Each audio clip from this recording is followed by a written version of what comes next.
Mama didn't tell me that the world is unreal. Imaginary story, lies and unreal.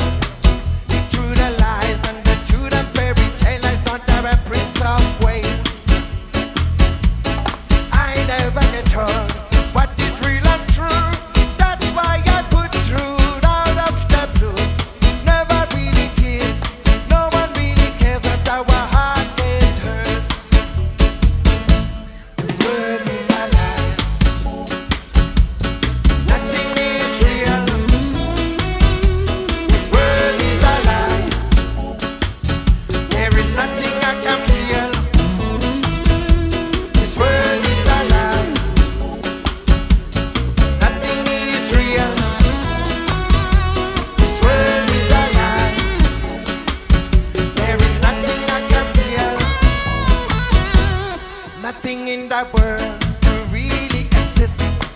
We merely burns reality a twist. With a vision and to fear my hold it that the world is a sport. So many things. The earth is the earth.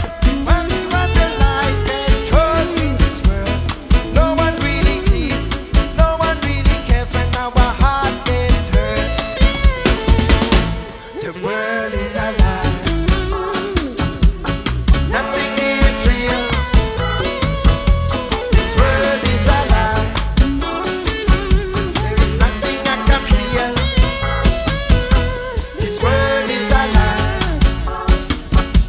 There's nothing is real. This world is a lie. There is nothing I can feel.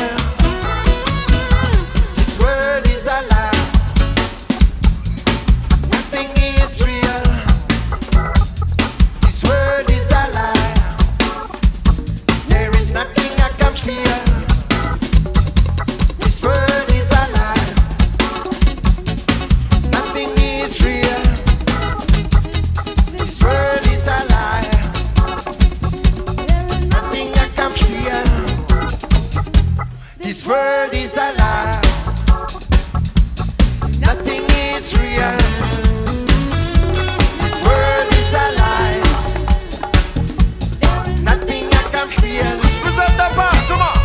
This world is a lie. Nothing is real. This world is a lie. There is nothing I can feel. Merci beaucoup. Merci.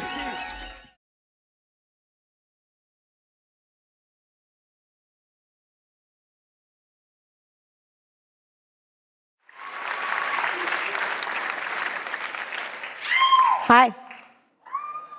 Da, da, da, da, da, da, da. Hi, my name's Lizzie, and I make maps. And you'd be surprised about 50% of the time I say that, someone says to me, wait, people still make maps? Is there anything left to be mapped? And actually, yeah, there's a lot left to be mapped, and there's a lot of different choices that cartographers have to make. That's what it's called, cartographer. Cartographers have to make when making a map. And one thing that people forget about when they ask the question is, isn't everything already mapped, is that maps are representations of the real world. They're not word for word, line for line, everything about the real world. And so every map has a purpose. It's trying to tell you a specific thing. And as such, certain choices have to be made when a cartographer is making a map. As such, every map is wrong because it doesn't include all of the information in the world. And because we look at maps and we accept them as truth and don't think about that, it's really easy for a cartographer to come in and add a little bit of stretch here, a little bit of cropping there, and make you think something exists that doesn't actually exist. And the only way that we can become cartographically literate and able to look at a map and understand what it's trying to tell us is to understand how maps are made so we can point out some of those distortions that maybe don't feel quite right. So the first decision a cartographer has to make is scale, which is basically how many real-life feet or miles are going to fit inside of a map inch. And that decision really determines how much information you show. Just like zooming out on Google Maps, if you zoom out for long enough, you start to see the roads. They don't have labels. They're getting smaller, and they're actually eventually floating away. So that's one way that maps lie, is just by not showing enough information. And also, as you zoom out, as it were, the information becomes more and more generalized. It kind of smooths out edges and makes it so that everything that happens on the map isn't exactly as it is in nature. And the second way that, the second thing that cartographers have to do when making a map is pick what's called a projection. Now, the Earth is 3D, maps are 2D. Physics then tells us that we can't exactly put everything on the globe in a way onto the map in a way that makes sense. This is the Mercator projection. It's probably the one you're most familiar with. Would it blow your mind if I told you that the area of Greenland is actually 1/8 the size of South America? Because it's true. The Mercator projection exists to make straight lines across oceans. It was made for sea navigation. And as you can see here, every projection changes the way that we look at the world. All of these are right, and all of them are wrong, because they all distort different things about the world. Some map projections distort size, some map projections distort distance, and some map projections, like the Gall-Peters, distort shape. So when we are making maps, we have to choose what is going to be the best projection for our purpose. And there are projections that go all around the world in specific areas, and there are projections that have all kinds of distortion, but just sort of averaged out, like the Robinson projection. So projections are important, and projections help us to see that every map we see of the world is wrong. On this one, on the equirectangular, you can see those little circles telling you exactly how that map is stretched and how it's distorted, so that's really important. And finally, we use maps to look at different kinds of data about the world. And these are particularly bad offenders because in each of those little counties, all of that information is generalized. We don't get to see the nuance in the data, and this is actually the most abused way that cartographers can lie with maps, is to display data in a way that doesn't really tell the whole story, and in fact tells a story that that cartographer is specifically trying to tell. So fidelity of data, how good the data is, how you display the data, those are all choices that cartographers make. And in making those choices, they get to lie in their own specific way. So the important thing, I think, is to look at a map and take it with a little bit of skepticism, to be able to say, what is the point of the map? Who made it? Why did they make it? And what was their goal, and what am I supposed to get out of it? Because once you can see how maps are distorting the world, you can understand the world even better. I felt very fortunate, actually, that the other day, the American Red Cross put this map up on their website, which is the typhoon in the Philippines, and they forgot to scale it down. This is not the actual size, and it ended up on the American Red Cross website. Wonder what they were trying to tell us there. Was it really negligent, or I don't know. Think about maps. They're important. Thank you.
People are talking a lot about inequality these days, about the fact that the richest 1% have so much more than everybody else. But most of the focus seems to be on the United States, and it strikes me that the same story needs to be told about global inequality too. So I did some research, and this is what I found from reliable sources like the UN. It turns out that while the US is totally out of whack, things are actually way worse for the planet as a whole. Let's start with this graph. A perfectly even distribution of wealth among all living people, with everyone divided into 5 equal groups. Now, let's show how much each group actually has. Shocking, right? 80% of the world's people barely have any wealth. It's hard to even see them on the chart. Meanwhile, the richest 2%, they have more wealth than half of the rest of the world. Let's look at this chart another way. Let's take the whole world's population, all 7 billion of us, and reduce it to just a representative 100 individuals.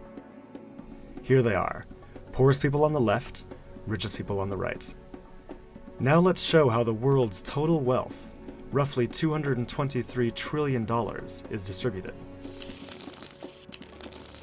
The vast majority have practically nothing. Nothing with which to educate their children, nothing with which to pay for basic medicines.